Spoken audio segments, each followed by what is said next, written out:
Introducing Dildo's 7-step program to becoming a biker douche. I'm Justin. I wear the same leather pants for 4 months too. I'm Sam. Hey boys, want to see my boobs? I'm a biker chick. Oh, that's not how that goes. I'm never gonna make it. I'll die as an undercover agent. This is Jackie, and this is Beyond the Law. Beyond the law. Beyond the Law. What's that smell? I don't know about you, but I'm thirsty as fuck. Thirsty as fuck. Hey, look at these! Thrill me, If you come back in here, I'm gonna hit you with so many rights, you're gonna beg for a left. thrill me, Beg for a left. thrill me. Hey, look at these!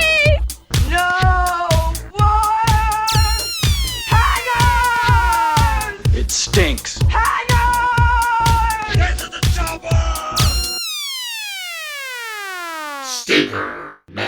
Hello, and thank you for listening to Stinker Madness, the podcast about bad movies for bad movie lovers by bad movie lovers. I'm your host, Justin. With me are always Sam and Jackie. This week on the podcast, we got another Charlie Sheen movie from 1995. Three or two. Or two or one. The most reliable says 3. Currently available nowhere for free. You got to rent this one for a whopping $4. I don't know about that, but it is on any of the streaming services. Called Beyond the Law. Jackie, what? Go ahead. It might be on. Well, that's not a very cheap streaming service, but because it was an HBO movie, there's a small chance that it's on It's HBO not. Go. It isn't. It isn't. So HBO's making you fork out $4 through Vudu, giving Right. Walmart a piece of the action. Exactly. Those motherfuckers. Everybody's double dipping. Jackie, this is very not like you to pick a movie in this vein. What made you choose Beyond the Law last week? Well, honestly, I was looking at Charlie Sheen movies because I kind of wanted to keep it going. Mm-hmm. And I was like, a biker movie and an undercover cop movie. Those are usually pretty awesome because I like the biker life. It's no secret that I hung out with some bikers when I was younger. I think they're cool. And Pretty big secret. It's news to everyone. Considering I didn't know anything about that. I know you better than anybody else on the planet, so. you didn't know that? I will not name any groups or names, but yes, I was a biker associate mama. I didn't get on the back of anybody's bike. I didn't get that far. So you saw some bikers once? They're my friends! They were my friends. I was very naive and very young, and they were like, oh, you poor little idiot. And that's how they treated me, and they were very nice to me. Until they sold you into sex trafficking and you disappeared for 6 years, and then the FBI found you in Tucson. No, because we were talking about it one night, and I'm like, I would just start biting off wieners. They'd have to fucking kill me. Oh, okay. And so I never got sold into anything. They were always like, show me your boobs. And I was like, nah, I'm good. But it was close. It was real close. You almost got sold off. I did sit on a motorcycle once that belonged to one of the dudes. All right, good story. We got to move on from your FBI sting operation there. Regaling tale of the time that you saw motorcycle guys. Right, and maybe a child slave. Sam, tell us everything you know about Beyond the Law. Well, you and I and Jackie all saw that this had a Lionsgate tag. Mm-hmm. The According to the LGF tag before they had the LGF. actual nice graphics.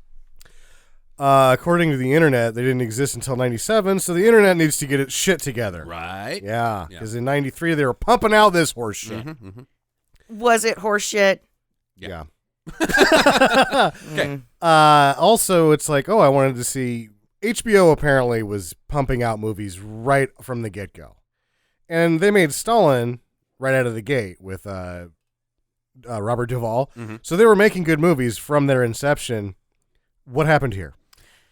What happened here? I thought they accurately portrayed biker life. Yeah. Okay. We'll get into that later. That's the podcast. Sam. I don't know how this turd happened. Ferguson. You see that turd Ferguson? Yeah. Oh yeah. yeah. Because that's the director's name is Larry Ferguson. That is why we pull in the big bucks. Yeah, Sam. I know.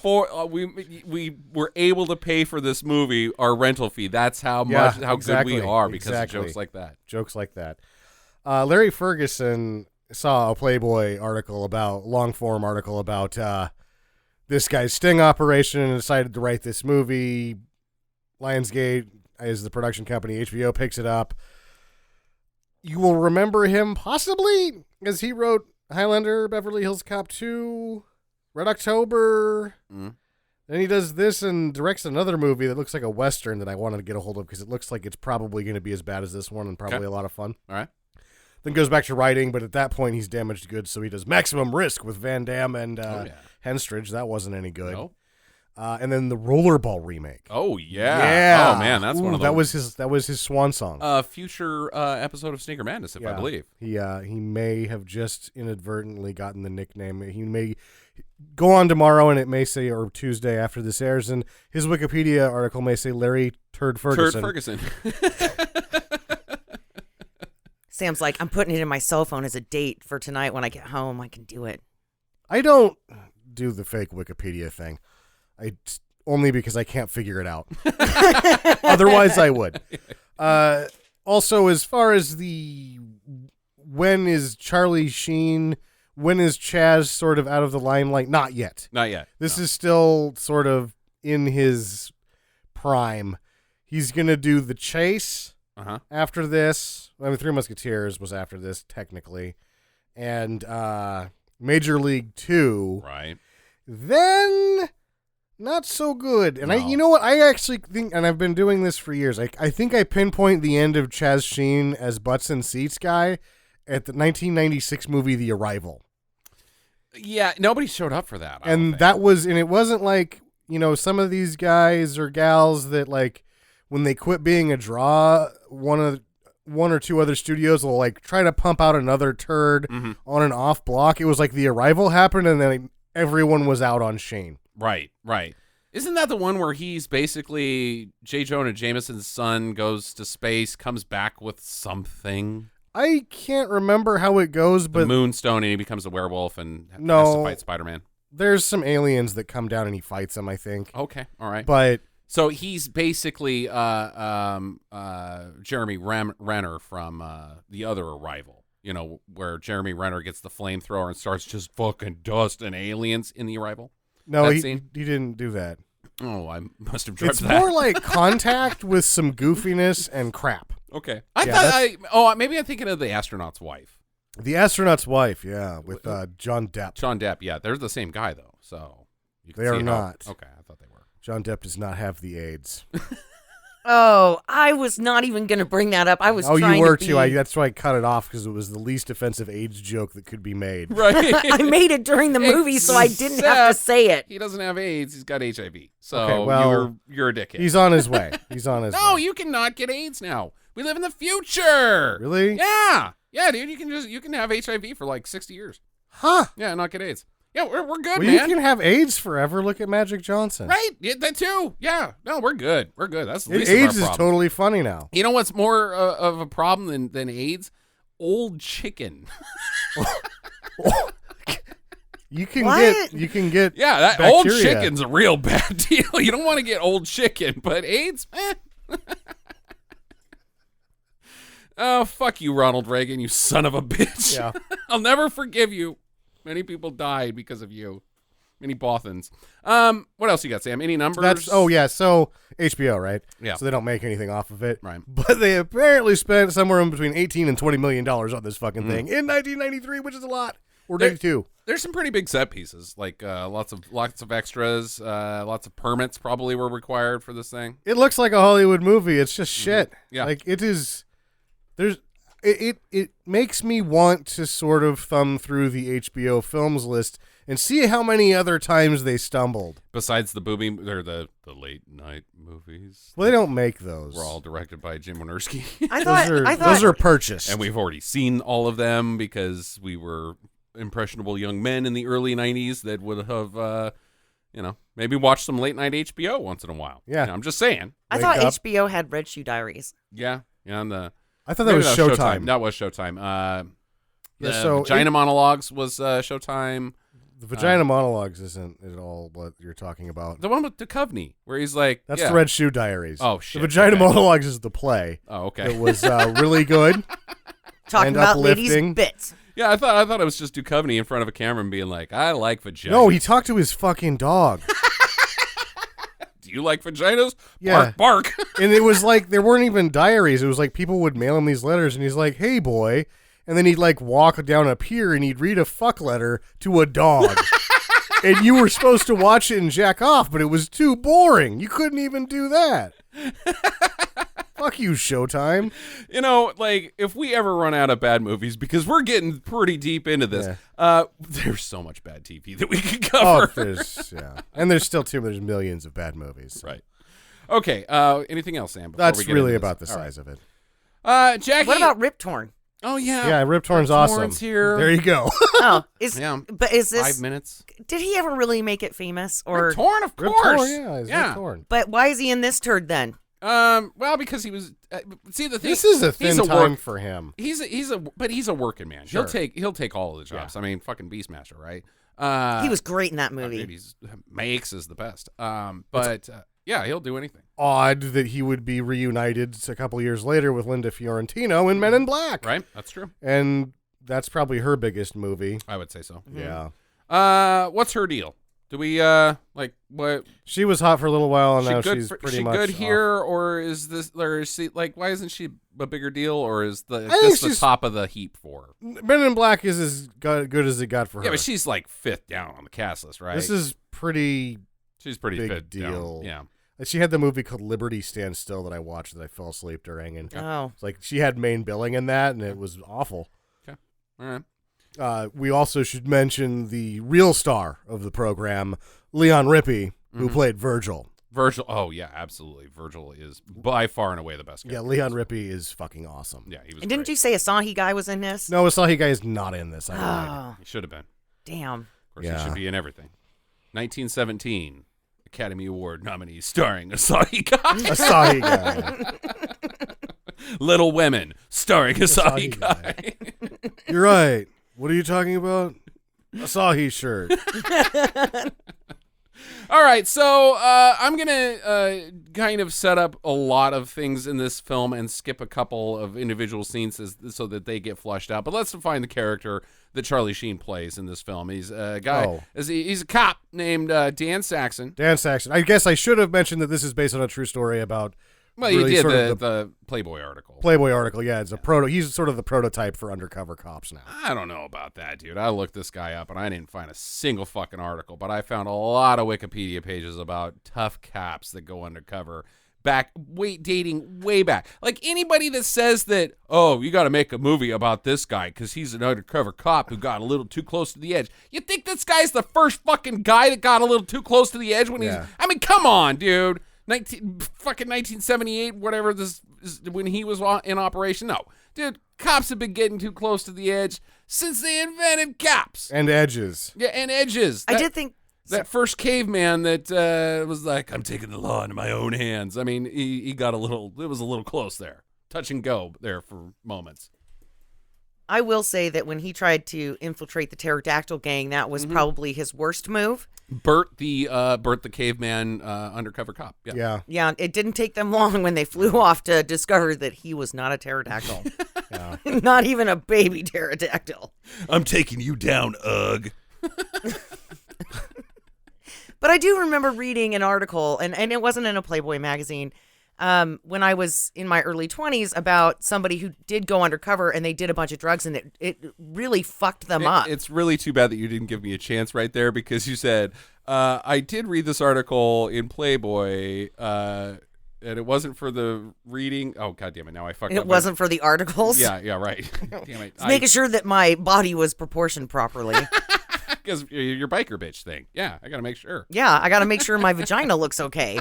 I don't want anybody getting down there and be like, whoa, that's weird. David Duchovny might cover it on an episode where he talks to a dog. Red Shoe Diaries, starring the ugly vagina. It's just been too long that they'll be like, oh, you're looking at for the nudie picture. Like, okay, well, whatever. Like, is it a dirty magazine? It's like, yeah, you can jack off to Playboy and then you turn 8. Right. And you can't anymore because you've seen real porn and you're like, Internet. fuck that shit. The internet, where way big objects go into places they shouldn't. Okay, go ahead about this article. Or are you done? I'm done. Okay, good. But thank you for coming back to me. All right, so You're such a knight and a gentleman. a knight and a gentleman. Mm-hmm. So Dan Saxon in this film, we're not going to delve too much in him. The real Dan Black is his name. Dan, maybe. Maybe. Or is it? You're Dan Black, aren't you? Isn't there's not even a Linda Fiorentino. Yeah. He was having sex with a blow-up doll. And he was taking all the pictures and posing her in the dark room. She's the best girlfriend ever as long as you're high on a whole 8-ball of cocaine. And all the bikers were like, let me have a turn with your old lady. And she was like, as they were trying to pull her off the bike that she's been bungee corded onto. All right, so Dan Saxon, he's a cop in Arizona, and he's got some mental baggage. He was beaten as a child by his uncle, who apparently drove him out into the desert, put him into an underground bunker, handcuffed him to a chair, and then smacked him with phone books. Who was Just beat also him. a cop. Just beat him senselessly every Mm-hmm. night trying to get it out of him. Get what out of him? I don't know. What he did with the cookies? I don't know. He's like, I ate them. Yeah, his parents died before that. Yeah. Right. So not only is he orphaned, his uncle is a motorcycle cop who beats the hell out of him. Look, I'm not big on beating children, but Wait, Why are what? you laughing? We should probably say at this point, since Justin's up for beating children, that we have been no, drinking. I'm not big on it, Jack. Not big, not huge on beating the shit out of kids, But but if I was to, I would probably just do it in my own basement rather than driving him out into the goddamn desert into a bunker that I've like. What the fuck, man? What a pain in the I ass. don't know, maybe if you like beating the shit out of kids, it's like Valentine's Day every day. Oh, you got to have a like little make pageantry. a production out of the whole thing, right? This is disgustingly morbid what we're talking about right now. Well, this guy's a piece of shit. So Yeah. fuck him. So he's got flashbacks of it. He's got PTSD from it since he was a kid, and he also, according to what the movie is trying to tell us, I think there's a little like self-fulfilling prophecy. He has no choice but to be a cop, and so he's already like, as soon as he enters that lifestyle, he's already walking on the edge because his uncle, the cop, was a churned piece of shit who was supposed to protect the innocent. Right? Did anybody else get Something that? like that, yeah. I don't know. I don't know. I thought that was pretty weak part of the story. Yeah. So, well, it's a weak part of the story, but boy, does it make some great moments in this film. Elsewhere, there's a construction site. These guys are working on a backhoe. I don't know Sure. what they're doing. It doesn't really matter. But there's a sniper. And so they call in all the cops. The cops show up. Chaz slides it sideways, stops. He jumps the cruiser and then jumps the slides cruiser. it in Yeah, sideways. Right. And goes in unarmed. Yeah. How would you like to be the guy in the tractor in this scene? Because one, you have goggles. You take said goggles off, and then this thing explodes in your face, sending Right. like sparks and shit towards Right. your eyes. Yeah, like, yeah. couldn't I have just done that with the fucking goggles on? Why did I have to shoot that with no goggles? And then Seems kind of fucking dangerous. And then the stuntmen that turn cars over all the time are like, dude, really, Gary? God, you were such a little fucking bitch. Goggles. I broke my back yesterday falling down stairs. Goggles? Yeah. They actually just threw shards of glass in my eyes because they couldn't figure out how to do it with special effects. Right. Ted had a horse fall on him. I mean, from a building. He Yeah. wasn't even on the horse. That's stuntmen, and you're talking about goggles? Didn't even make it in the shot. Horse lands right on him. From 8 stories. Okay, so he's like, don't worry, guys. I got it. I'm going in. And walks up to this guy who is a Native American gentleman by the name of Bogus Charlie. Bogus Charlie. Bogus Charlie fucking rules. Bogus Charlie does not shoot him, by the way, I believe, because Charlie Sheen is sweating so profusely through his shirt. Uh-huh. He is, It is gross. That he's bulletproof. I don't understand the correlation between He's not like- shooting him and armpit sweat. He's like, that's gross. And then he's just so transfixed by it. He's like, oh my God. Oh, he's right here. Okay, he's sitting in front of me now. I better make up a story. I was so entranced by your armpit hair. I mean, sweat. Uh-huh. I mean, oh my God, you're so handsome. Wait, That's what Bogus says. Just not last me. week you were like thinking that he wasn't handsome. He's not handsome. I'm saying that I'm talking for Bogus. God, if I looked like Charlie Sheen, I wouldn't be doing a shitty podcast in the basement. I'd be winning. I'd be on HIV. Oprah. Yeah, HIV. HIV, probably. Who's to say? So anyways, Bogus Charlie's like, so look, I'm not going to shoot you. but if I could, I would. And here's the deal. I met a guy, or I heard a story about a guy who's got a shadow that is following him, but sometimes the shadow's not there, and then he has a bad time. Good talk. This sounds like Peter Pan to me. Peter Pan loses his shadow, and he has to sew it back on. Oh, yeah. That's true. This is also when we realize, when we're first sort of introduced to the complete screwball tone of this movie, where he tells this long story. It's supposed to be this tense thing that state cops show up, and then Bogus Charlie is like, there's also a tale about a Native American when too many white men show up, what he does. And like, what is that? He's like, give the fuck up. Whoa. And then he tosses him the gun, and you're like, that joke is so fucking terrible, Right. that it just became funny again for the wrong reason. Right. And that's this whole movie. Very inappropriate timing on the comedy, guys. And nobody died. I mean, he threw him a loaded shotgun. This scene sets up, like, it is so out of left field, and it only comes into play later, and it doesn't even have to exist. Like, this Native American gentleman, like, I mean, look, we get the stereotypes. Like, I could go on a tirade about stereotypes in films about Native Americans, but let's face it, they're usually there for a plot device, and this is just for a plot device that could have been flushed out a totally different way. This guy's got, you know, the devil lives on his back, you know? Like, he could have had his own internal, like, thought about who he was and how dark he is on the inside, and that, but there, like, later there's a moon lady who's gonna rescue him. Peter Pan. He's got to fucking face death, and otherwise he's never gonna be able to move on. Like, okay, all right, thanks for foreshadowing. You, instead of Bogus Charlie, her name should be Foreshadow. We should also Foreskin mention shadow. that this is the first With time wolves. we see foreshadow. Foreskin Shadow with wolves. That's his Oh my god, you guys are fucking weird. Native American name. Oh, I'm not laughing at that. Fuck you guys. That's whatever. That's Okay. offensive. That's offensive, you fucktard. Foreskin Shadow with wolves? How dare you, Kevin Costner? They didn't do circumcisions. Columbus said so, right? And I'm actually giving him a compliment, because that implies that if his foreskin makes a shadow, he's got a really big Johnson, and that's why all the wolves are there, is because they're looking at it being like, damn, son. They're worshiping That is him. a lot of foreskin. Us too. Oh my god. Ow. Anyway, this is the first time that we see Rip Torn. Right. Speaking of foreskin. And pretty much the last time. Rip torn. Dun. That's what you get for having a pack of wolves hanging out by your ding-a-ling. Right. Rip Torn. So him and Rip Torn go to breakfast, and Rip Torn's like, I like the way you handle that. Here's a sheriff badge from when I was a kid that he got like out of a Cracker Jack box, and is like, bye-bye, and then is not in the movie ever again. No, he's in the movie one more time. Is he? In the next scene when the bikers come and they like roll down Thunder, and he meets Lindsay Fiorentino, goes to his boss's office, the sheriff who's being paid off by the bikers, and then Sheriff McStupid, as I wrote down here, like just goes up to him and is like, what kind of happy horse shit were you doing this morning, getting people peacefully not shot?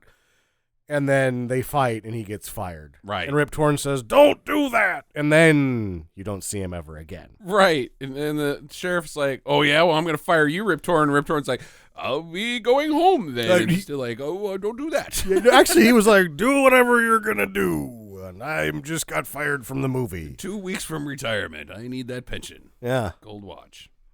Okay, so he goes back to his mobile home or wherever. I assume he's got a mobile home. It's Arizona. No, he's got a cop. really way too nice House. Yeah.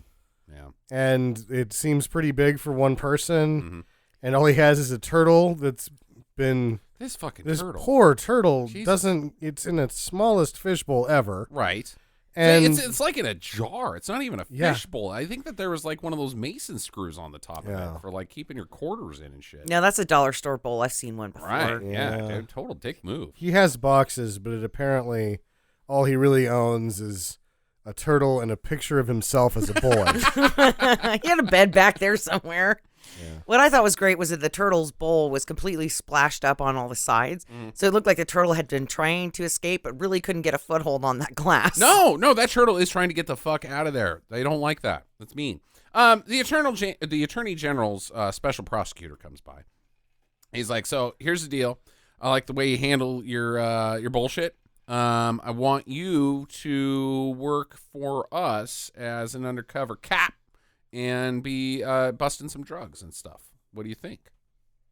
I think you should get the fuck out of here. He basically just like tells him a bunch of shit and pisses him off and doesn't even really tell him about what the job is. Right. Yeah, we just want you to be undercover. And Charlie Sheen's like, no, I'll never work again. And the special prosecutor's like, oh, yeah? Well, I know your real name isn't Dan Saxon. You were actually beat up by a cop in an underground bunker. How do you know all that? Get the fuck out of here. I thought this was very clever how they introduce his backstory. Because it's not like he's having these flashbacks and you have to, endure them. You still have to endure them. But I mean, he has them here and there. But for the most part, it was like, look, when you were 3 years old, your parents died. And then you went to live with your uncle who was a cop who beat you for 3 years. And then you shot him in the chest 6 fucking times. Right? He fucking capped him.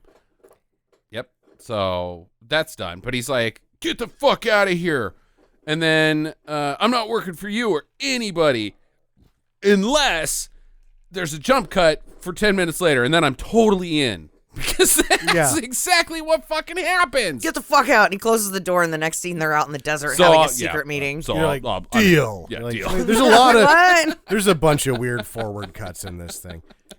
So I got a question about the secret location that they're meeting at, right? What the fuck is this burnt out building? It's what's left of something that burned down. It's like, what is this burnt out building? It is the remainder of a burnt out building. So I have a few. All that's left. I have a few suggestions on what this building could be because it's out in the middle of nowhere, right? It's not like there's a town around. Which this is Arizona, so most everything's out in the middle of nowhere. Right. So I'm thinking it's either one, a souvenir stand gone wrong. The wooden Indian came to life and murdered everybody and then lit the thing on fire and burned down. Good. I'm with you. Okay. Yep. Creep show. Yep. It could also be a bar that the bikers had visited on their way to the campground. And they were like, fuck you, Hicks, and they burned down the bar. They filled up a one of those super soakers with gasoline and made a flamethrower with it and tried to shoot each other, but they just shot the building. Okay. And it burned out. I'm also thinking this could be a closed post office. Well, I'm not going to touch that with a 10-foot pole. Burned out post office. Nope, that's never happened in the history of post office. So he's in. He's going to join up. Even though his handler has a complete lack of a sense of humor. No, he also is very Shakespearean throughout the whole thing. You feel like he's acting on stage most of the time. This is also the first mention of, will it ever rain? Right. Will it ever rain? And if you've ever been to the desert, if there's any level of green, it just rained. Like it dumped. And it is like the greenest, because this is set in the three corners of Nevada, Arizona, and California. It is the greenest I have ever seen that shit in my life. Black is usually a nice spring as opposed to just the constant gray. Yeah. Yeah. I also noticed that this is wow. It's flourishing. Yeah. What an oasis. Yeah, they're like, man, this wasteland. You're like, man, this is the prettiest I have ever seen this place. Jackie? I also want to say that the handler guy tries to make some jokes about how he doesn't have a sense of humor. He took a workshop to get a sense of humor. Exactly. And I'm like, why the fuck would you? Okay, whatever. Who You're puts fucking on lame-o. a specialized workshop for people who do not have a sense of humor at your local university? Maybe they should today, because it's like, dude, you get offended at everything. You need a sense of humor. I have $600 for a weekend. The answer to that question. Jordy LaForge made a program for Data so that he could have a sense of humor in the holiday. Gotcha. Okay. That's who does that. And it was just a version of the Reading Rainbow. It's What? Yours sounds made up. What's his goddamn name? LeVar Burton. LeVar Burton was the host of Reading Rainbow. Thank you, Sam. For 10 years. Jordy was Dude, everybody did a kids show. It's great. Anyways, so, first, do we know the handler's name? I don't think that he. Special- no, he introduced Special himself when he goes to the agent. apartment. But that's, I think, the only time that they ever use his name. No, he calls him Price. Price all the time. Right, yeah. Price. Okay. And it's Courtney B. Vance is who's playing. Okay. So Price has got his own 7-step program to be a biker douche. Step 1 is to grow a mustache. Yeah. These are all great ideas. And then step 2 is to just go walk around and give cash to random bar people. Yeah, he's the worst at buying drugs. He's just like, all right, here's $20,000 now. Go grow a mustache, and no one will recognize you. And that's pretty much what he does is he goes to a gas station and says, here's $20,000. Can you sell me drugs to just some people sitting outside? And they walk And they're off. like, they walk off. Okay, well, that one didn't work. Yeah. I'll go to these auto mechanics. Here's $20,000. Can I buy drugs? And they went to the tattoo parlor, too. Right. Like, And everybody's like, go fuck yourself, dude. You are a narc. And it doesn't help that he's in I Arizona don't dressed like he's from Miami Vice. He's got, like, palm tree shirts yeah. on. He and- looks like a doofus, but I don't know if that even matters because he's just he's attempting to buy drugs from people who are just living their lives, Yeah. Jackie. You there, we must have drugs. You look like hammered shit that's been rode hard and put away wet. How about it, baby? You got any heroin in those boobs? Yeah, right. It doesn't work. He can't get into anything. And but so he's sitting there getting drunk one night, and he meets this guy in a bar named Virgil, who also goes by the name of Dildo, begrudgingly. And Virgil's like, so what's your deal, bro? Look like a drug dealer to me. And he's like, no, I'm not a drug dealer. I'm a narc. And he's like, yeah, no duh. No duh. I spotted you from a mile away. But I like the way your mustache looks. You seem like a nice guy. Let's team up. Yeah. I'll show you the ropes on how to be a biker douche. I've got a program. It's 7 steps, and all I need is $19.95 for you to get involved. Mm-hmm. Well, and he says he's always wanted to be a cop. He's always wanted to arrest people and have a gun. And I'm like, yeah, why else did you become a cop? This all sounds realistic to me. Continue, sir. Serve and protect. To serve and protect. Oh. Well, okay. You actually are supposed to serve and I protect, wanted to be a cop at one not point. arrest and shoot people. You jump the cruiser, you slide sideways, you shoot people. Mhm. Yeah, that's what I wanted Okay. to do as a cop. All right. And they just wouldn't take me because I ate too many donuts. You should move to Missouri. We're going to move on from that joke. So he swears him in with a toy badge, and with Yeah. the toy badge. The toy badge. Yeah. They're both shit-faced. Right. So now we get the Dildo 7-step program. Step 1, build a motorcycle. Build a motorcycle. He just happens to have some bits laying around. Finds like what looks like a frame from a 1955 to 65 motorcycle, American build of some sort. Mm-hmm. Yeah, he's got a cruiser. Yeah, and later when we're built, After the montage. And it I would is- expect a better bike. I'm just saying. Right. That's that year's fucking model on the cover of the fucking magazine. Yeah. It's like, oh, you just got done building this year's Harley. It's even got the purring electric starter on it. It's Uh-huh. like, come on, Yeah, man. come on, dude. So it's like, oh, montage to fucking product placement. Step 2 is tattoos. Of course. This is also when like little tattoos were still cool. Right. You didn't have to have a big tribal thing Yeah. across your back. Just little tattoos of panthers and scorpions or whatever. Some poem written in Latin that says, I love mom, Yeah. basically. Yeah. I still think that's the coolest tattoo ever made. Uh, is the mom anchor tattoo. Yeah, I like the anchor, and I really wanted to get an anchor, ironically, and then I found out, like, there's a reason why people get anchor tattoos, and I was like, I will not disrespect those people who get anchor tattoos for the right reasons. What's the anchor tattoo mean? They're in the fucking Navy, dude. Oh, yeah. Yeah. My uncle, my great uncle had a Navy tattoo because he served on a nuclear submarine, or not a nuclear submarine, a submarine in World War II. Hey, was this the guy that was also the spy? No, different uncle. Ah. And he probably wasn't a spy. Step 3, lingo lessons. Got to have those. Yeah. Because otherwise you go in there talking like a dipshit, and they're going to be like, narc, blah, blam, blam. Step 4, long hair. which he managed to grow in a montage that seems to be about 2 weeks. I tried to grow my hair long. It took me about a year. Well, I figure that because Virgil can't just give him a motorcycle Or long hair. or long hair, it takes him a few months to build Dude, the motorcycle. He's got pretty long hair for 2 months, man. And he's working on other bikes. He's basically working for Virgil as a mechanic during this time to sort of pay for the bike. I still don't know if a couple months is not. He's got pretty long hair by the end of this. Well, here's the deal. If you don't know how to work on a bike and you're a biker, you're a fucktard. Okay. This being the voice of authority on bikers because she saw some one time. Yeah, because all the bikers that I have seen, they know stuff about bikes. I mean, yeah, some of the stuff they can't do, but Oh my god. a majority of the stuff bikers do. Like, they have these little clips on their handlebars, and if you piss them off and cut them off in traffic, they pull up in front of your windshield, unclip this thing on their handlebars, and beat your windshield in. Yeah. That's working on a bike. Yep. That is working. That is working on a bike. Oh, God, The end. Jackie. Then you have to reclip it while you drive along. Oh my god. That could be dangerous. Help me. Help me. This is a cry for help. Someone come take me away. Step 5. Leather.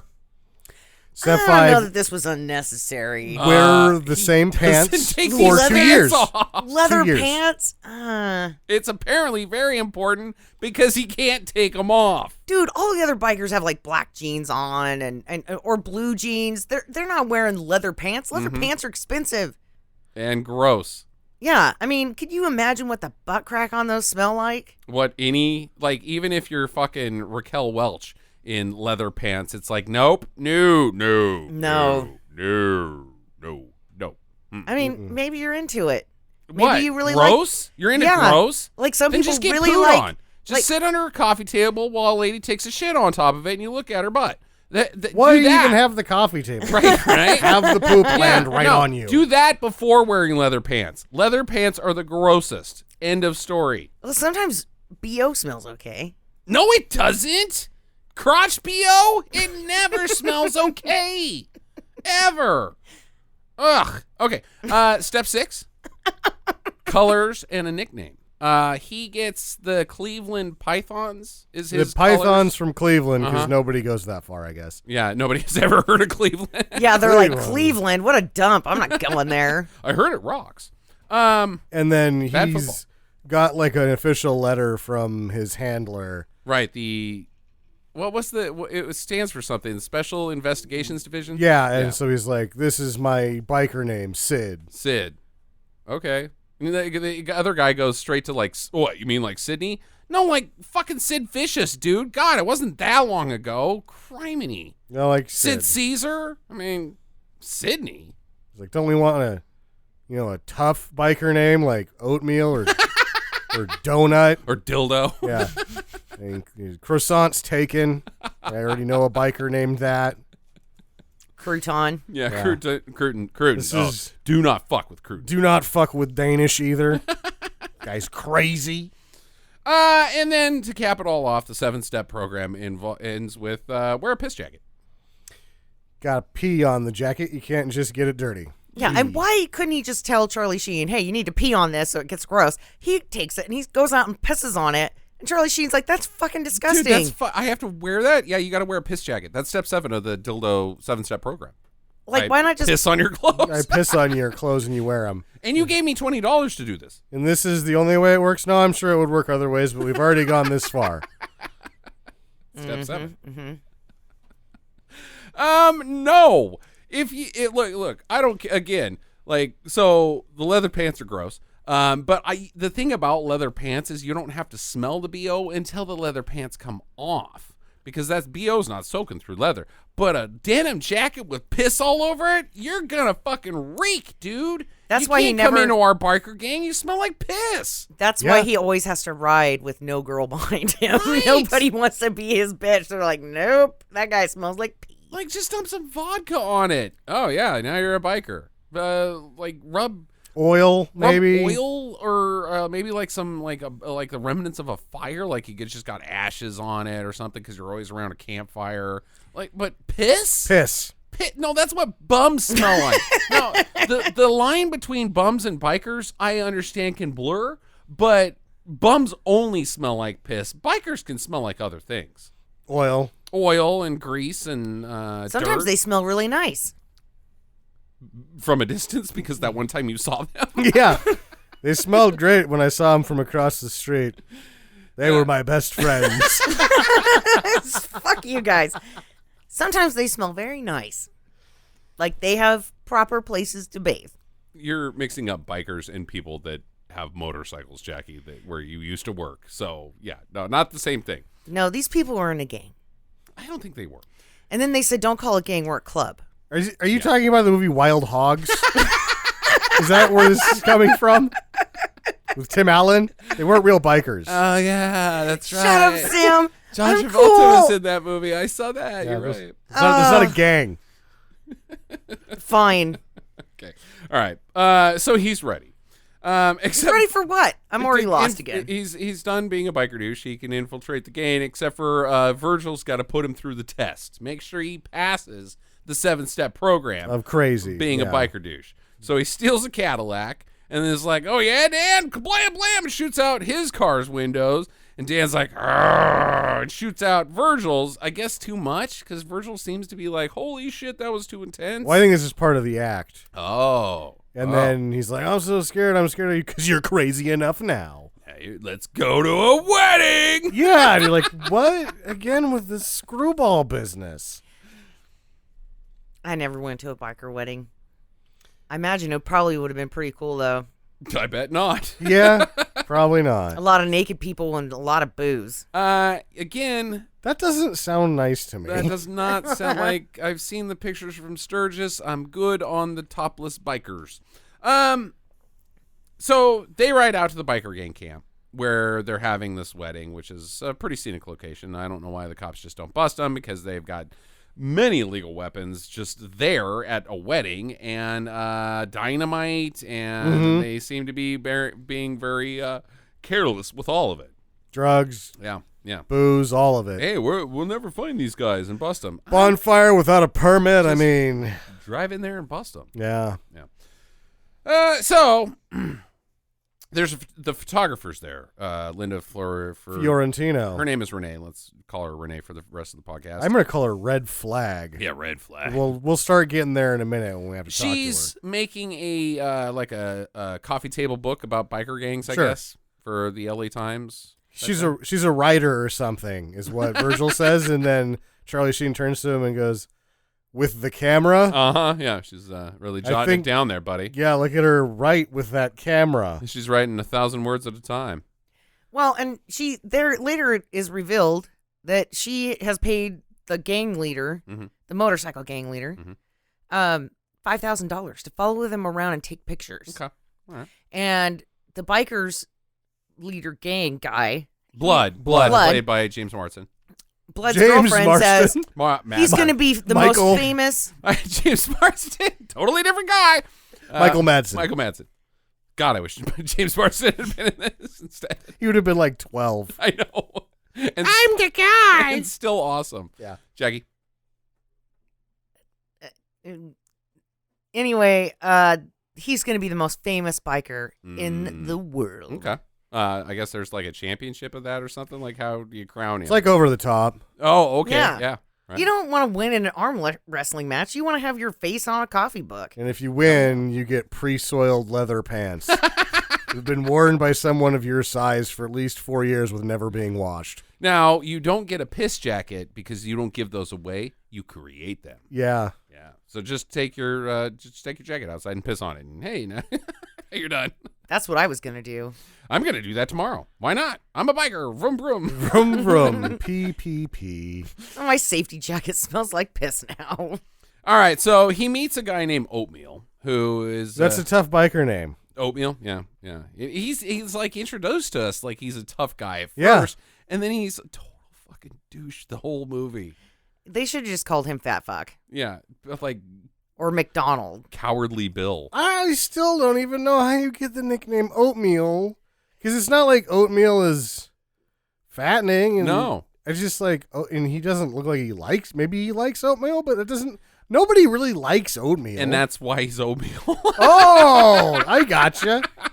Nobody really likes oatmeal. And so now let me set the stage here. Dan's a narc. Yeah. This is his first undercover job ever, like the very first entry into undercovering, and he's like, all right, oatmeal, where you keep the guns? His first fucking guy he talks to, he's like, where you keep all the illegal guns? By the way, I'm not an narc. I would like to buy $20,000 worth of guns and drugs. Thank you. Guns Oatmeal's and drugs like- and rock and roll Oatmeal's like, well, they're right over here. in this van. Like, I don't think so. No. Oatmeal, you suck. So they get into a pissing contest between, oh, yeah, I'll blow you away. No, I'll blow you away. Oh, yeah, well, let's shoot cans. And then to, like, get Blood's attention, Chaz uses a stick of dynamite to knock his can over. And Blood walks up and he's like, who lit off the dynamite? And Chaz slowly takes off his sunglasses and raises a slight eyebrow and is like, I did. You got a problem with that, Buster? Yeah. Then Oatmeal and Chaz get into it. Yeah. And there's a bit of a standoff until Oatmeal pisses his pants. Right. Right. He's a pisser. He's a pants pisser. Oatmeal we should has- make him cooler in the gang because he smells like piss now. Yeah. I didn't think about that. Promotion. So he like starts peeing and somebody's like, now it's a wedding. Usually Oatmeal pisses himself after the bride and groom get married, Yeah. but not this time. Woo, this wedding was a hunky-dory. Yeah, it's like a Dothraki wedding. Was it, though? No? Nobody? Everybody tired of the Game of Thrones references from me? I'm not done with the books yet, you cocksuckers. Get there. Boy, he's, less fortunate than Eddard Stark. Talk about the bad luck. Okay, so there is an actual wedding. Two horribly disgusting people, very accurate representations, get married together and live happily for the rest of their days. Sure. In a cottage on top of a hill. Well, or a tent. Or right off a cliff because they both got too drunk on their motorcycles. They're already drunk when they Right. show up. Right. Do you promise to pull on his wiener? I Pretty do. much how it goes. Mm-hmm. Do you promise to stick it in her butt? I do. You guys are married. Sweet. And then people start shooting AK-47s into the air. Into the air. And so Dan's like, hey, Blood, Can I have $20,000 worth of guns and drugs? we'll talk about that another time. You're the stupidest motherfucker I've met, or you have the biggest balls of steel. He says, either you're the dumbest motherfucker I've ever met, or you got bigger balls than an elephant. And then he's like, I have cute elephants on my necklace. I love 'Cause elephants. he's wearing a little girl's elephant necklace. Well, these are the same elephants that you can buy down in Mexico. Just in Yeah. case a listener is wondering, they're everywhere when you get Yeah. over the border. They do come in varied sizes, so you can make that necklace by buying two sets. So the next day, they ride up to a country bar because now he's like part of the gang. And he's like, I dare you, rednecks and bikers don't get along, even though they're basically the same people. And is like, go in there and, be a dickhead. Ride your bike in there. So instead of just, like getting past the double swinging doors of the saloon, he drives as fast as he can into the fucking jukebox, He into pulls the a peewee. wall. Yeah, he pulls a peewee and crashes into a billboard, basically. It So says, now he doesn't have a motorcycle, so he's out of the gang. This Yeah. is the best. This is the only funny actual joke. After he runs into this jukebox, like parks it in the jukebox. Like the jukebox just forms around the front wheel and he can get off of it. Cowboys stop what they're doing and look at him. And he turns around and he's got a broken cigarette in his mouth. And he goes, anybody got a light? It was really funny and well delivered. We should applaud Chaz for when he does a good Yes. job, and that was a good job. And so a brawl ensues, which then fade cuts to no resolution on that. No, they go to a titty bar. They just like go to the titty bar. Mm-hmm. The whole thing. Where Renee is already at. She's red flag one. We didn't mention that in the previous scene she talked about like how he was gonna die, and then she sort of gets a little bit excited by that. Also, It's like, their first line to him is, "When is it gonna rain?" yeah, and it's just Everything like, is so dry. So dry. I need the water renewal from the sky. Like, okay, bye. Goodbye. Yeah, she red flag one. And so now she's hanging out at a titty bar, red flag, and just being weird, red flag. Right. So not hanging with bikers. She's just like kind of vibing it by the pool table. yeah, Yeah. Well, first The she's strip playing pool club. by herself. Mm-hmm. There's no camera. She's not on, assignment right now. she's there when they show up. Right. And they seriously walk in, sit down. Dan's like, "So are we going to do drugs or He's not?" like, I would like to buy $20,000 worth of guns and drugs. And Michael Madsen's blood is like, table that for a second. We have to leave. I need to go fuck my old lady. He tells her to shut up, and they got to go to a party. They literally walk in, sit down, table that, and Yeah. bail. Get a picture and be like, we'd like a picture. No, we don't actually. And Dan's like, "God damn it, what am I doing wrong? I can't buy guns and drugs for $20,000. I don't get it." So he walks over to Renee and he's like, "Hey guys, I bet you $20 that this lady can 50. kick." Yeah, 50. Okay, let's make it 50. Can kick both your asses at pool. You're on, Buster. She's about to. Yeah. Then guy stops her Mm-hmm. by grabbing the cue ball and throwing it in the pocket and saying, lose. "Yeah, you scratched." And she's like, "Well, now he's gonna kick your ass, both of your asses." And you're like, "Red flag." Right? And then she's obviously starting to nip out. And you're like, "This is turning her on, red flag."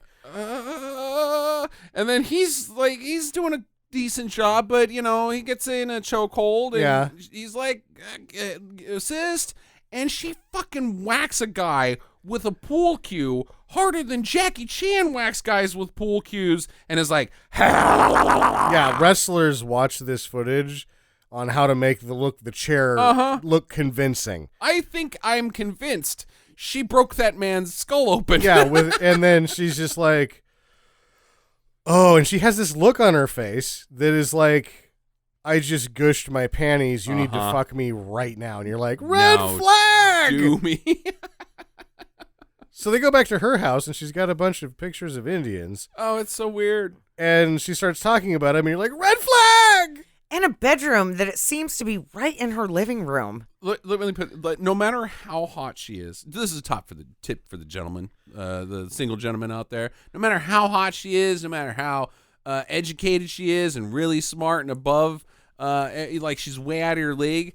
After you bone for the first time, and she says, "I can hear your heart beating," bail. Bail.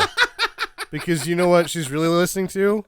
She wants to actually crawl inside of you and pull it out. Right? Yep. That's not true.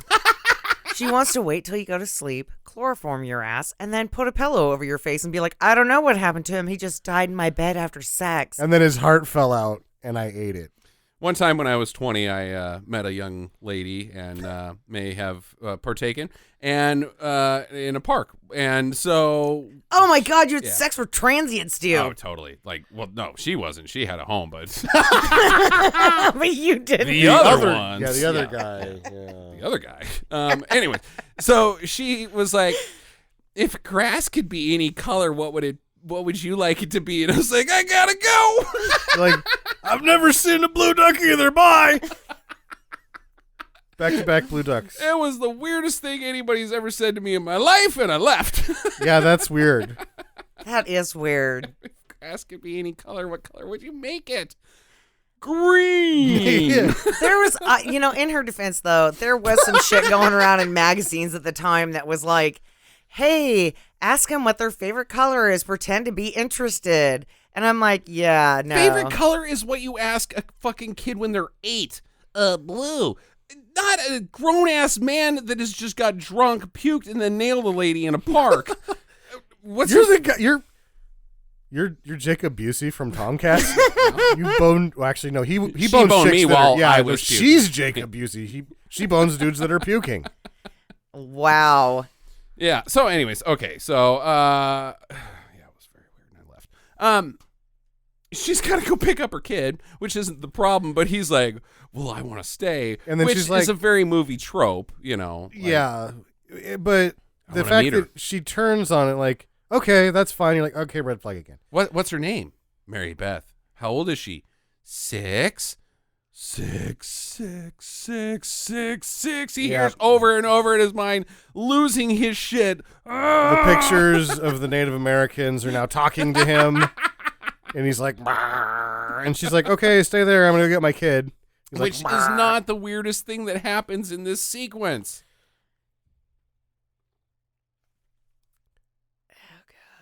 I don't want to talk about the next scene. No, the next scene is so great. This weird. is where 'cause No, it's on borderline creepy hitting on a child. Oh, no, weirdness. he's hitting on it's, her. yeah, it doesn't matter because Like, it see, just, I can be this kid's dad. it lady. sucks. Yeah. Yeah. So she comes back with her daughter, and he's now making a shake out of pure sugar. Right. And he puts on his French accent for the silly guy and does that for a while. For way too long.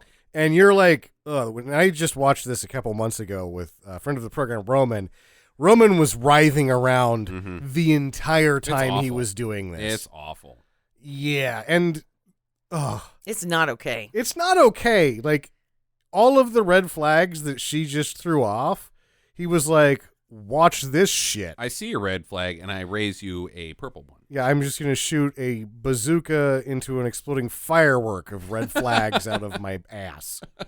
And, not to mention that if I had any kids, I'd be like, no, you're not going to put the napkin on their lap. Get away from her, weirdo. You're being like fucking creepy town. I think you're picking up on the wrong signal. Oh, I don't know. It was weird. I don't like it. No, he's hitting on the mom. Yeah. Who is going, I don't want to have to do this for the next 12 years with this child. Sir, you need to leave. Yeah. Because you suck Sir, will this... at being a funny dad. But the funny voice clown. Oh, you started your period. Let's go get you some tampons. Oh, no. That was my really crappy French accent, and that's how he's going to make fun of her when she hits puberty. So her next boyfriend is going to be Tommy Wiseau? Is that what I just got there? God damn it, never Who mind. is less of a red flag than Charlie Sheen in this scene. Hey, Maribeth, how's your sex life? She's like, I'm 8. Okie dokie. Okay. You want to throw a little pigskin in the alleyway? That's good.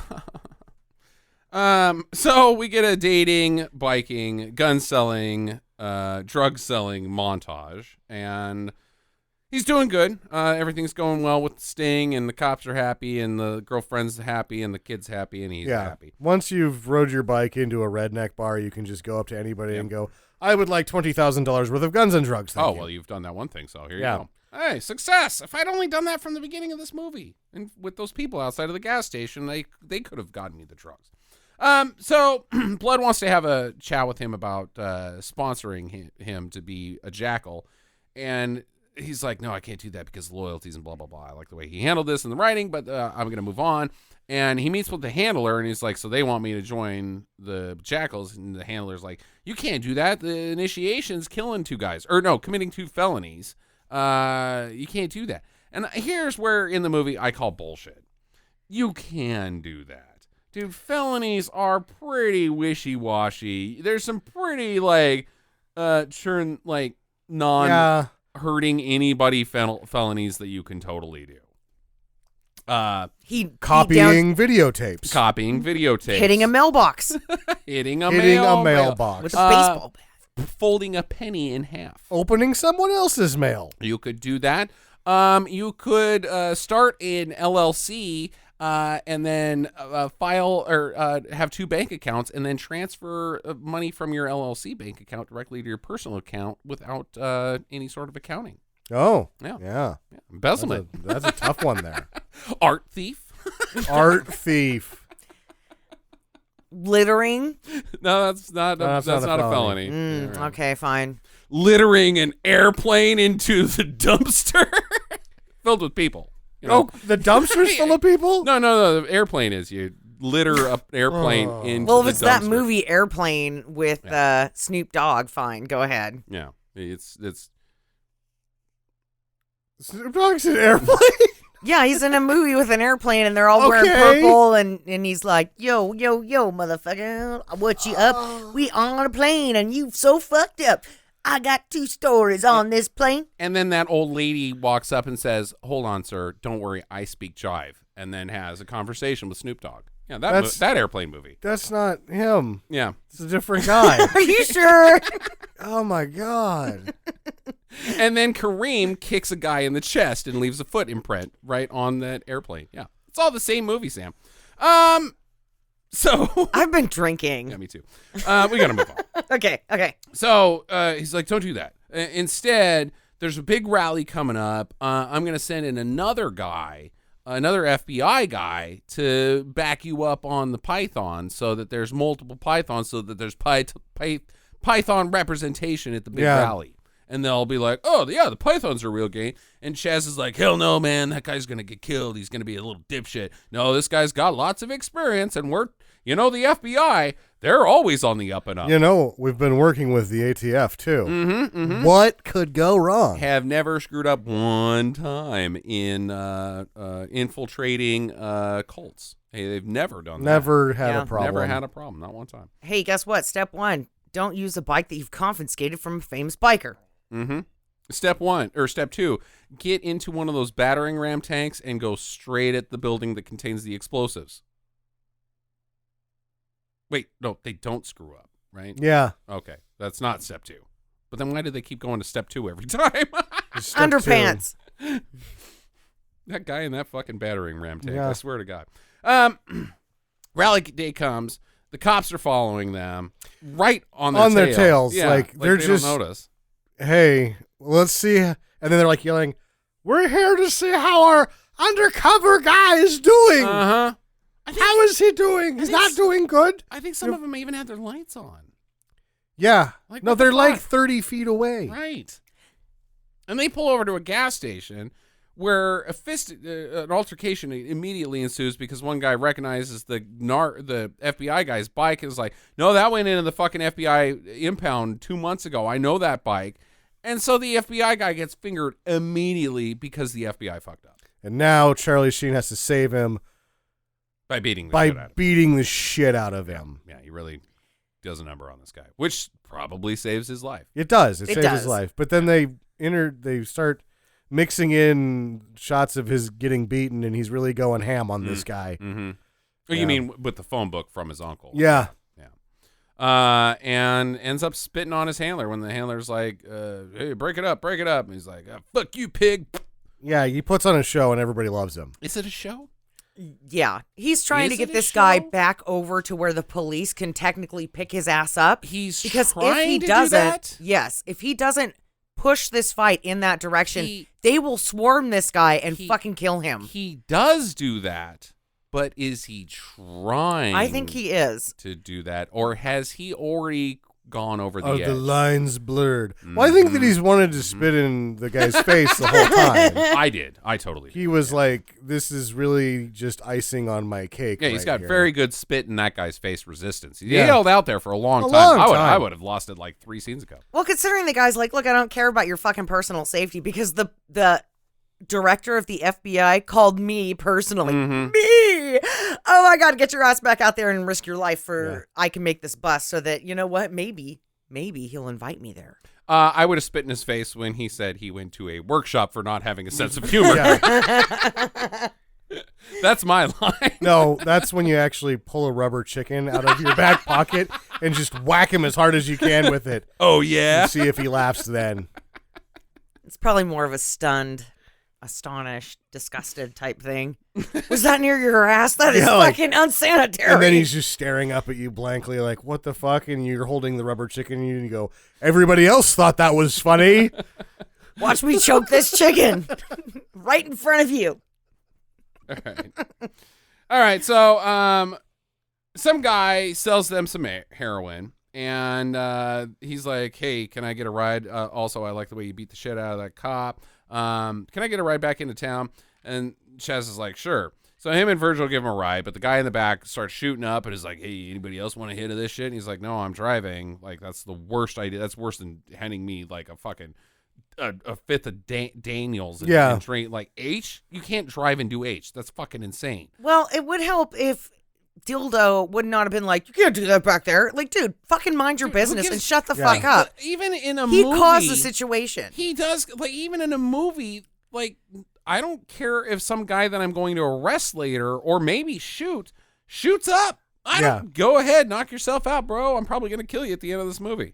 Like, all I could think was real talent if you can get it in the vein as we go over this bumpy road. Hey, you like that, buddy? I had one of those Fords of the same year, and it was a pretty smooth ride, Jackie. Well, I stand corrected then. I mean, maybe he could have done it. All right. So he's like, oh, you won't shoot up while you're driving? Well, I guess you must be a cop. Shoot up. And then they try to kill him.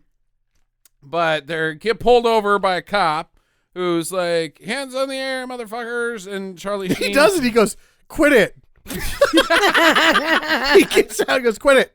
Hey, quit it. Stop that. Because Charlie Sheen kicks his door off the car to get out. Not opens it, kicks it off. Right. Grabs this little fucker in the back seat who's trying to shoot him up with heroin, beats the holy fuck out of him. Slams his head into the car. Probably guy didn't make it. Yeah. I don't know what happened to Shotgun Guy. I don't remember. I think he beat the shit out of him, too. Yeah. Right. And Dildo's just standing there like, oh, fuck, I can only see half of the scene because I got one bad eye. Yeah. You know that hotel scene in Crazy Bats movie? Yeah, well, what the fuck is that called?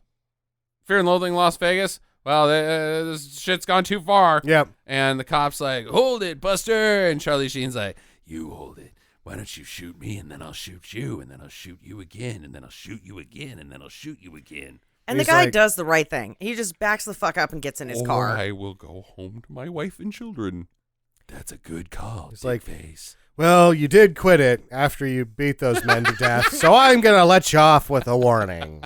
Yeah. Keep it under 50. I mean, if I'm a state trooper at this point, I'm going to look at who's involved and go, fuck it. And I'm going to get back in my car and just fucking ignore it because it's, wow, okay, some pieces of shit were beating up some other pieces of shit. Who cares? I didn't see anything here, boys. I'll just walk away. Yeah. But then Dildo starts to cry like, you crossed the line, man. Dildo's out. Oh, my God. And, you know, part of me kind of wonders at this point, did he purposely insult Dildo so that Dildo would be outside of the ring of people that were arrested later because he liked Dildo? Oh, or interesting take. Did he do it because he had snapped? I would think that Dildo would be part of the, at this point, Dildo probably would have been a CI. Like, he's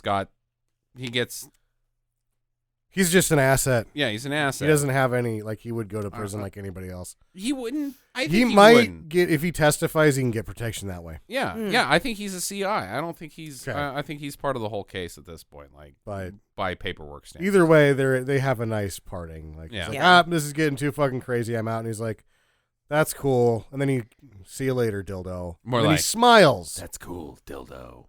But he's got the little smile like, see you later, my best friend. Wink, nudge, wink, grin.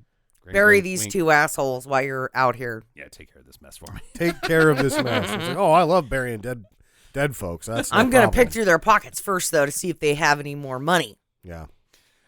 Immediately driving away, he gets pulled over by another cop because he's got a shotgun on the trunk and no door.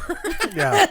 And why would you possibly pull that guy over? And a car full of heroin. They're also looking for a guy that just did all of those things in the car with his license plate. Right. And they're like, why didn't you continue pursuit, Officer Brady? And he's like, I ran out of gas. Really? No, that man scares me. Could we send a tough cop after him? Yeah, so Macho Mustache shows up, and he arrests his ass. Yeah, he's arrested. He goes to jail, and guess who's in his cell? It's Bogus Charlie. Bogus Charlie. I did not think we were going to see Bogus Charlie again. I was very surprised that he was in there. It's still bullshit that Bogus Charlie's even in this movie. How long has this guy been in jail? Yeah, is he just in jail from the sniping thing? Like the man on the tower situation? Like, you don't go to jail forever for that. Eventually you go to prison, buddy. Or has he just been, like, arrested for being drunk in public? Because he kind of seems like he's drunk. Yeah, he's in the drunk tank. You're joking me. Yeah, he seems like he's just overnight.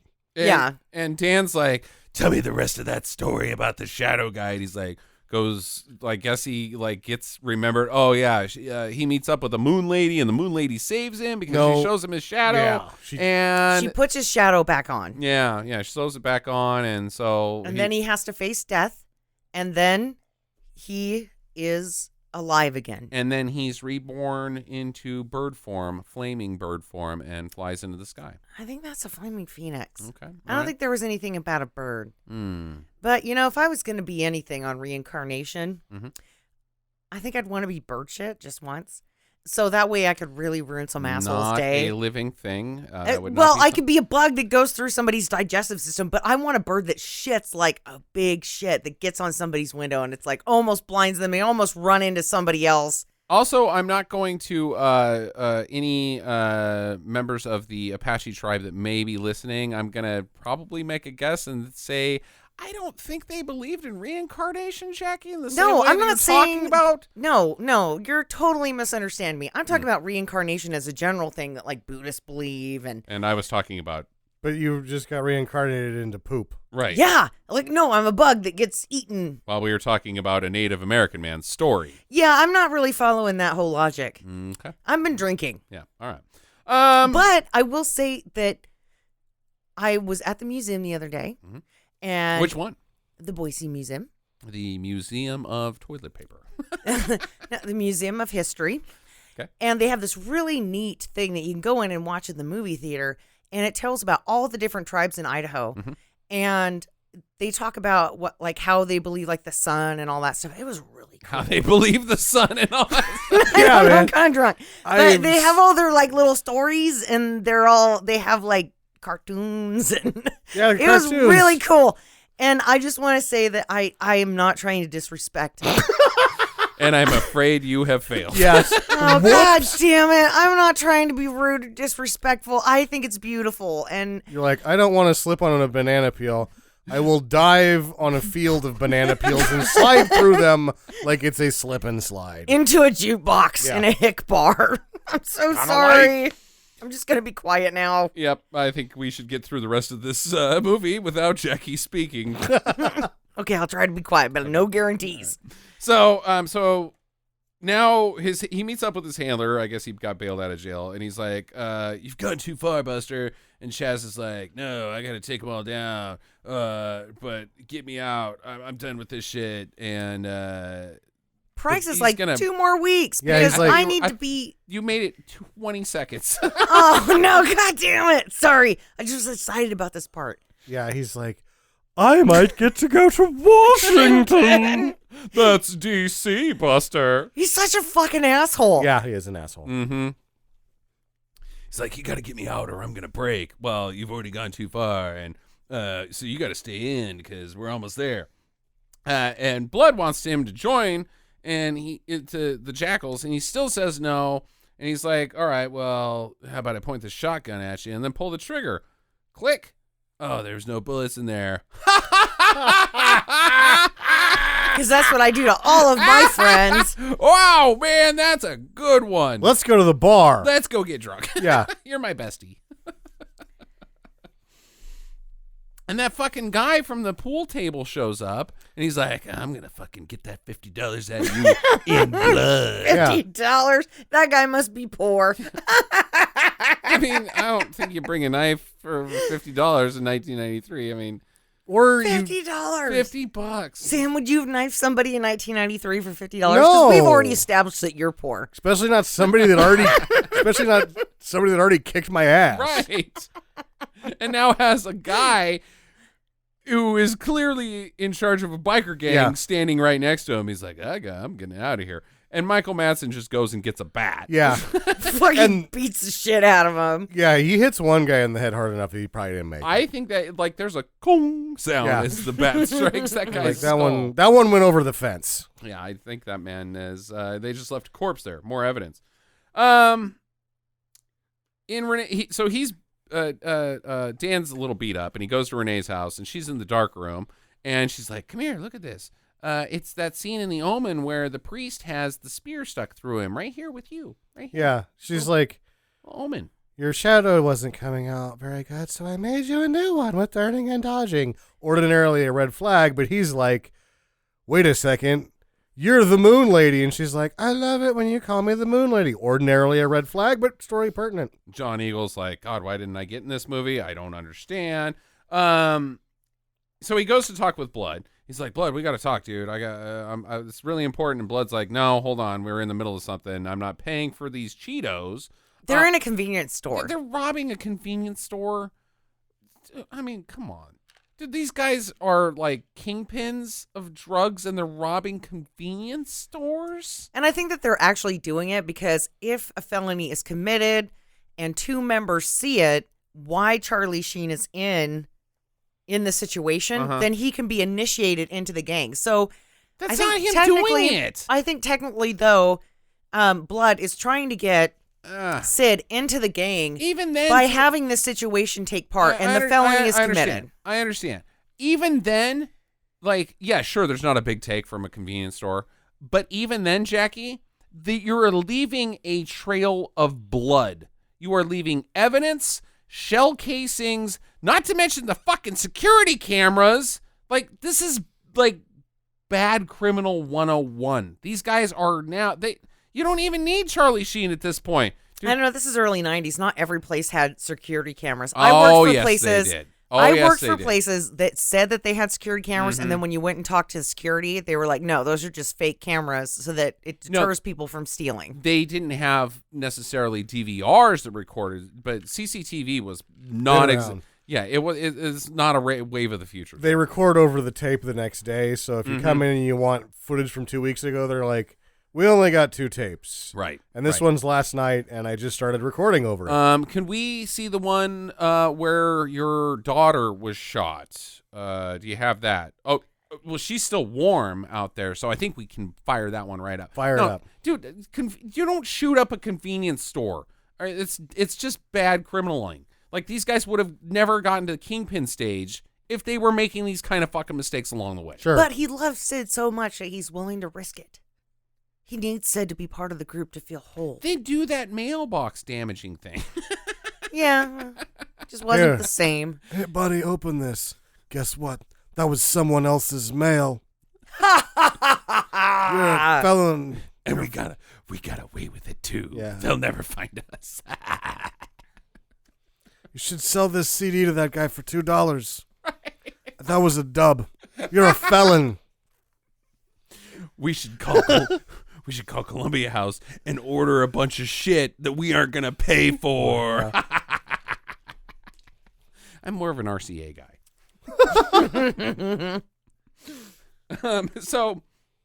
So he's like, oh my God, you shot that convenience store lady. That's really a bummer. He like holds her, and then it goes. Is this the flashback all the way? Oh yeah. Yeah. So now it flashes back to him shooting his uncle. Right. And Kid McGonaghy shows up. Oh boy. Yeah, this kid just like. I thought it was going someplace, but like afterwards, I think he was crying.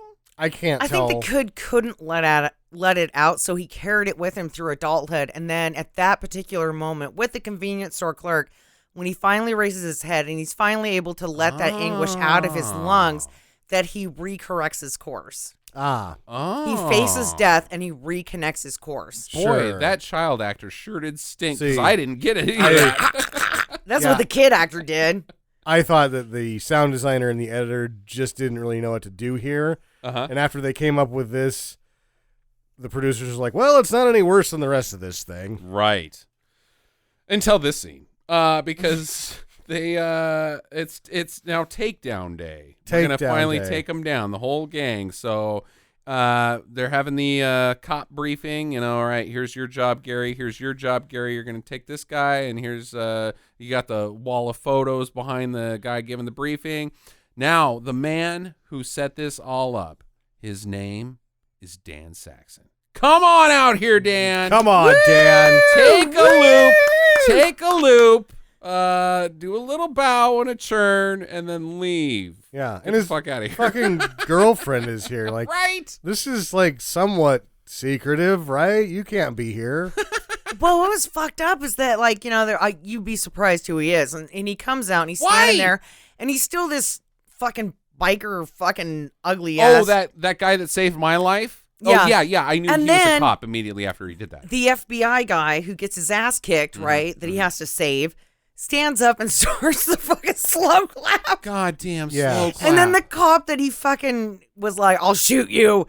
And the cop's like, I'm going to shoot you. And then he's like, I'm just going to get back in my cruiser. That guy's there, and he stands up and he claps. You got to have the number 2 in the slow clap, Sure. Jackie. Yeah. And then the guy that actually arrested him and sort of roughed him up's like, haha, you guys are fucking pussies. I arrested that guy. I'm apparently the only real cop in this fucking room. I'm going to go arrest some other guys. I'm not doing the slow All right, this clap is bullshit. fucking whatever. What, 30 minutes of slow clapping? I got things to do. God damn it. I will take a donut, though. So it's takedown day. They're like, they go to Dan, the handler. He's like, you got 5 minutes in there with him alone. That's all I'm going to give you. And then I'm coming in guns blazing. So. It's also raining in the previous scene because it Right. finally Right. rained. Oh, it finally rained. Because he was like, you're either going to let me do this or I'm not going to fucking testify. So Dan walks into the trailer that Blood's in. He's like, so here's the deal, buddy. I'm a cop. And you're under arrest. And Blood's like, oh, yeah? So you don't want eggs? That was my making thought. I'm eggs. like, dude, eat the eggs. Those look pretty good. Actually, what I'm about to do here, I'm gonna eat those eggs first. You're right. And there's a gun on the couch, and he dives for it, but fucking Dan blows him away. Uh-huh. And unlocks the trailer, goes outside, and the cop's like, the handler's like, what happened in there? You can't just walk away from me. You got to answer for this and this and this. And Charlie Sheen just starts taking his clothes off and walks out into the desert like he's goddamn Jim Morrison. Short of his pants. I mean, like, if you're going to go that far, just take your fucking pants off. Jim Morrison didn't take off his But- leather pants either. But I'm pretty sure that at this point in the movie, he cannot get them off. They have just grown in with the mold and they're Right. just stuck. And he's like, Yeah. I need to go to a dermatologist to have these burned off. Oh. Yeah, that's why he's walking into the desert, is just roll around in it. That coarseness He thinks that Anakin hates was going to loosen those pants up. the white sand will break them free. Right? It's coarse and it gets everywhere. Yeah.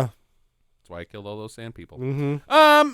And then some guy leads us out by saying, so it turns out that this voice actor is really bad because It's he's like, Virgil. is it? Yeah, he's like, oh, I'm back. And by the way, looks like Blood went to prison for 3 life sentences. He just got shot and is clearly dead. Oh my God, I didn't make that connection because my 2 questions are, who's this talking at the end and what happened to Dildo? So I don't have any questions. So is Dildo the actual guy? No. The Dan Stevens, Dan Black was the actual guy. Right. Yeah, but he says he did a cameo in the movie. So who do you guys think was the... One miscellaneous. It's not going to be that. I think it's the guy who got married. No. I think there's one shot of him. There's he's the mustache blonde guy because he gets in 2 shots for no reason and he's never Yeah. in any of the other movie Right. and he's on a motorcycle. So It that's just all I doesn't can matter. figure. It just doesn't matter. Who cares? It's like the fucking Mandalorian. Oh, now that you saw his face, do you fucking feel better? You know what he looks like? Oh, great. Yes. Is it better for you? No, Yes. it's worse for you. Fuck off. I disagree. No, faces are dumb. Sam, question? Would you walk around with a plastic bag over your head for the rest of your life? If it added to the drama of Sam, hell yeah, he would. I've never thought about it like that. So, how fucked up do you think Mary Beth is going to be? God damn, dude. I bet she becomes a veterinarian on the euthanasian side. I bet you. What? You know where they kill pets? Euthanasia. I bet you she moves to Boise and changes her name to Jackie, and some poor innocent fool marries her. Yeah. She's like, I know all about bikers. I saw them across the street. Native once. Americans. When I was young. I saw a Native American cartoon and I saw some bikers across the street. I know everything. Yep, pretty fucked up, Sam. Aren't Jackie? you lucky? Cut to Jackie. What do you got? How do you think that he got that trailer Blood, because that's a really expensive trailer. Mm-hmm. Well, he is a kingpin of He is drugs a and guns. kingpin of Well, drugs. then why the fuck is he living in a goddamn trailer? Why the fuck is he He living doesn't in have a mobile truck. home? Yeah. Because That he has is to gonna be on the pull that. move. No, No, that's because you never see the truck that he's pulling that thing Right. with. He need a dually. You see it in two different spots, so it got pulled. by By motorcycles. It's like he's fucking Santa Claus of Latch on, biker boys. drugs. On Dasher, on Dancer. They all die, and it's let's just get a truck On butt face, on oatmeal. on Danish. On Steve. Come up with a better name, Steve. Steve, you suck. That's why you're in the back. So you get the worst hernia. Yeah. All right, final recommendations, guys. I'm going to give this a 2. Yeah. I liked it. I thought it was fun. I thought it was stupid and silly, and the acting is so bad by Charlie Sheen, but that's not really the only... Like, you would think that you would show up for the Charlie Sheen bad acting, but the writing is so goddamn terrible and so butt that I don't know if Charlie Sheen had much of a choice but to be just stinky Charlie Sheen. Yeah. So, yeah, total do for me. Sam? Yeah, I give it a do, and it was when Jackie said she's picking this, and I just saw this 2 months ago and offered no resistance whatsoever. That was like, oh, I'm ready to watch it again. I think it actually makes a really good warm-up to Radical Jack. Oh, yeah. You could make a double feature with this and Radical Jack and have there's a some blurred great lines. fucking time. There's some blurred lines between this Stone Cold and Radical Jack for sure. This would be a great day at the theater, guys. Jackie? I'm kind of surprised you guys said do, because at the beginning of our podcast, I kind of thought that I was going to get the whole thumbs down, but I'm going to give it a do. I was entertained. I thought it was a good story. It was action-packed of biker stuff, which I am an authority on, apparently. Yeah. Yeah, so I really liked it. And Charlie Sheen, yeah, he was not tough in this, but He's that was kind ridiculous. of like, okay, yeah, there's no way you would get into a biker gang. They would fucking kill you. But I like that you tried. He's totally sheeny, though, too. Oh, Right. yeah. And it's fun. He would have Yeah. to give them, like, lots of money. Yeah. Like, oh, heroin is $3, but for you it's $9. 20,000. Yeah. $20,000 for guns and drugs. Yep. He's like, for the price is like, we've got over 300 pieces of evidence at $20,000 each. Yeah, not the best business plan. Thanks, American government. Try dickering one time. All right, we got to move on. We don't have any streaming do's and don'ts, but we've got something I'm going to call a new segment, which is just the same segment as same as it ever was, called Hot Topic. And today, I went to the mall this week.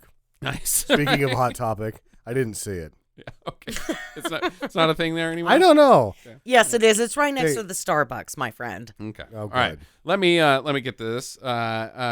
Twitter Movies asked, hit us with your most controversial movie opinion. Now, it has become such a big deal on Twitter today that we have to address it. But a writer, and I'm not going to name this person's name because of the doxing thing, but he's a writer for Vox, I believe, New York Times, Paste Movies, GQ, a bunch of freelance, says this. MST3K was bad for movies and movie watching. It set up an entire generation of audiences and their progeny to position themselves above and condescend down to certain types of movies that didn't fit their idea of quote-unquote good, as opposed to genuinely engaging with their idiosyncrasies. No. No, you're wrong. Wrong. This has blown up. Oh, I bet. Like, a lot of people have seen this, including people who I know and love, such as Stevie's Frank and Bill Corbett already weighed in on both of this. And I'm going to not... they can do their talking for themselves because they are very much more qualified for this. For them to defend MS3K, which I am not going to do. I'm going to defend the watching of bad movies and why that's all wrong. That it's bringing us genuine joy, you fuck? Right. Or he's saying that what that leads to is the inability to make snark society. Sure. Where everything is stupid for the sake of it being stupid and hating it. Rather than, like, you've created this generation of people who are just like, oh, we're all a bunch of Chandlers, essentially, because of Mystery Science 3000. We can't actually appreciate and enjoy anything. Paradoxically, he's being snarky himself with He's his being comments. fucking condescending. He's Exactly. being condescending. And He's not to telling mention us how to enjoy art. we just said due to this movie. Right. It's not a great movie, but pretty- yeah, it's fucking cool in its own right. And we all agreed that it was worth watching for different reasons. And to say that MK or Mystery Science 3000 made me a bad movie fan, yes, it did. And you know what it did? It made me appreciate the things that happen in movies that I'm like, what the fuck? Because I just watched, what was that, Alpha Alda? Alpha Alda. Alpha Elda Yeah, was not very good. Yeah. Alpha Yeah. Alda was the worst. I just watched that one, and some people think Ad it's Astra, Jackie. Ad Astra, whatever. And go fuck yourself. Fucking keep your opinions to yourself about Mystery Science 3000. No. Do not keep your opinions to yourself because Oh, yeah. that's exactly what we're arguing against. Or that what Yes. I'm about to argue against is do not keep your opinions to yourself. Do not be, but don't say that I should tell Sam how he should feel about anything that he enjoys or doesn't enjoy. I can't tell him that he's wrong by feeling one way or another. Well, I can, and I Yeah. do all the time, but I don't think that he should actually feel that way. The thing That's is, sarcasm. don't tell people their fucking business. Don't tell people their fucking and business. if you tell people their fucking business about art, you're basically the biggest asshole on you the are planet. the most condescending piece of shit of all time. Yeah. Exactly. Apple is a great movie. Go No. fuck yourself. No, It's it terrible, sucks, but Jake. that's No, your no, it's a opinion. great movie. And- Fuck you both. Nope, you're wrong. You're wrong. Nope, but you're wrong. you know, it's fine to disagree. No, I'm it's teasing. fine to have different opinions about what's good No, and what's I not. still think you're missing the point. You keep going back to bad movies. He's saying that you can't enjoy good movies because you've put on these goggles that everything sucks. Really? Including quote unquote good movies. And I don't feel that way. Yeah. I No, watch. no, obviously we not. go to the our local theater has the Academy Award Right. winners for nominees, and we go every year and we go and see them in the theater. So if we haven't seen them, we go ahead and go see them, and I can appreciate everything. They're all different. They're all beautiful. I actually completely think that I appreciate good movies even better because of what Mystery Science Theater did for me. Because the statement, the motto of this podcast is you can't appreciate the good if you can't appreciate the shit. Yeah. You need to, in anything, in life, and let me wax a little philosophically, we can't have the good without the bad.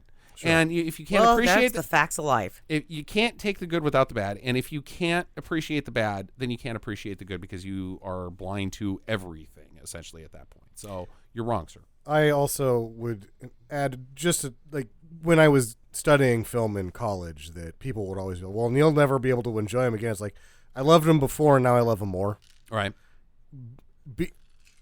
Being able to properly analyze something doesn't mean you can't like it anymore. Exactly. It actually gives you a greater appreciation. for it. Exactly. So, And I really hope that we've done a good job on this podcast of purveying that what we're here to do isn't to make fun of movies and be like, oh, you're lame, but to appreciate the difference between movies that are quote unquote bad and what they do right, and Sure. and explore those ideas that even all bad movies get right. Even in fucking Cats, there's things that, you know, a movie that shit that we want to be more involved in. Sure. And that's what we want to purvey to our listeners, rather than that we're just some fucking guys on the internet going, that's dumb. Yeah, we're not hate mongers. Yeah. No, this And- is a podcast about appreciation rather than hate. Yeah, and we don't always disagree. Mm-hmm. We don't always agree either.